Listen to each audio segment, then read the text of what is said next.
de la política fiscal en la desigualdad y la pobreza.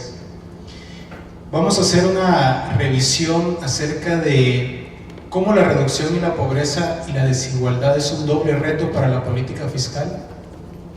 Vamos a hablar acerca de la metodología que utilizamos para encontrar los hallazgos de este estudio. Luego nos vamos a hacer una revisión rápida de cuál es la incidencia en Centroamérica para posteriormente ahondar más en los resultados de El Salvador, algunas reflexiones finales y recomendaciones.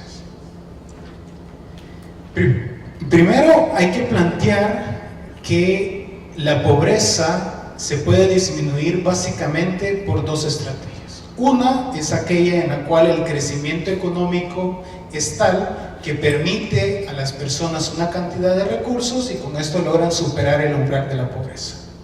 El otro es a través de la reducción de la desigualdad. De acuerdo a esta reducción de la desigualdad, Thomas Piketty plantea que se puede hacer de dos formas. Una, lo que denomina redistribución pura, que básicamente todo le concierne a la política fiscal porque depende del sistema tributarios progresivos, de los montos de gasto público, pero también él plantea que está la redistribución eficaz. Y esa tiene que ver con cambios en las políticas de trabajo, pero también con las inversiones que realizan los estados en educación. Y cuando hablamos de inversiones en educación, también nos encontramos que la política fiscal tiene un rol que jugar. Entonces, por lo tanto, ese papel de poder reducir la pobreza y la desigualdad cuando el mercado no es capaz de hacerlo, le corresponde a la política fiscal. Ahora, ¿de qué depende esa incidencia? Bueno, por un lado, de quiénes son los beneficiarios del gasto, pero también del monto de ese gasto y de la calidad que se tiene. Por el otro lado, que es la arista de los ingresos, es del monto de los impuestos que generalmente se mide por la carga tributaria, pero también de quiénes son los que pagan ese tipo de impuestos. Básicamente, en el corto plazo, el gasto público tiene una mayor incidencia en la reducción de la desigualdad. Sin embargo, en el mediano y largo plazo, un sistema tributario progresivo es capaz de lograr reducir las desigualdades que se tienen. Dicho esto, podemos empezar a observar que la región centroamericana, cuando la comparamos con el contexto latinoamericano, nos encontramos con poblaciones con niveles altos de pobreza.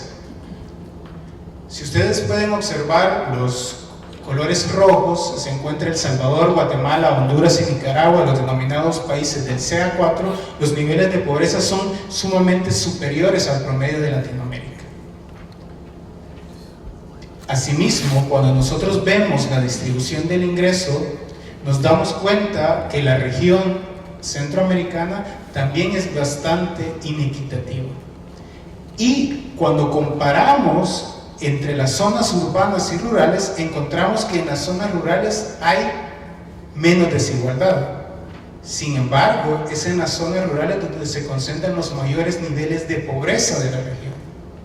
Por lo tanto, es importante que la política fiscal sea capaz en las zonas rurales de reducir la desigualdad para que de esa forma se logre reducir la pobreza.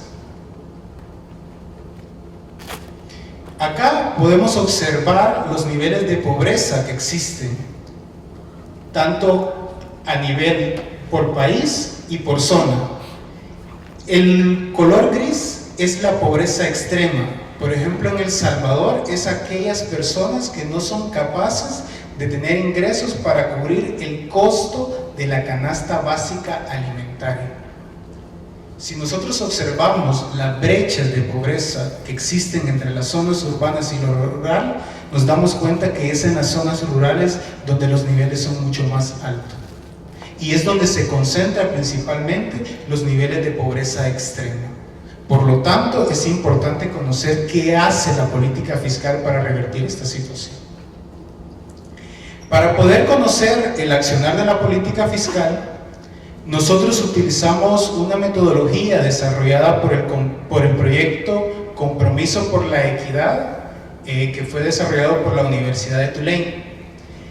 Esta metodología básicamente lo que hace es construir 5 tipos de ingresos. El primer tipo de ingreso es el ingreso de mercado, es decir, cuando el Estado todavía no ha intervenido. En este tipo de ingresos encontramos los sueldos, los salarios, los ingresos de capital.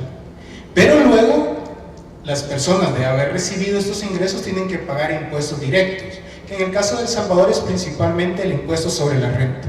Y también tienen que pagar las contribuciones a la seguridad social, que es el ISS. Luego de reducirle esto al ingreso de mercado, entonces vamos a obtener el ingreso de mercado neto. Pero si al ingreso de mercado neto nosotros le sumamos las transferencias, que pueden ser monetarias, pero también en especie, vamos a obtener el ingreso disponible. En el caso de El Salvador, por ejemplo, podemos encontrar los montos de los programas de comunidades solidarias rurales, podemos encontrar el programa PATI, pero también podemos encontrar programas en especie como el paquete de útiles escolares, el paquete agrícola, pero además de que las personas reciben transferencias, también pagan impuestos indirectos, que en el caso de El Salvador el principal impuesto indirecto es el IVA, pero reciben también subsidios indirectos. Reciben subsidio al gas, reciben subsidios al transporte, reciben subsidios a la electricidad, al agua. Y también las personas reciben inversiones en gasto de salud. Luego de haber encontrado todos estos tipos de gastos e inversiones, es que podemos ir viendo en cada cambio del ingreso cuál es el accionar de la política fiscal. Planteado brevemente esta metodología, veamos los primeros resultados.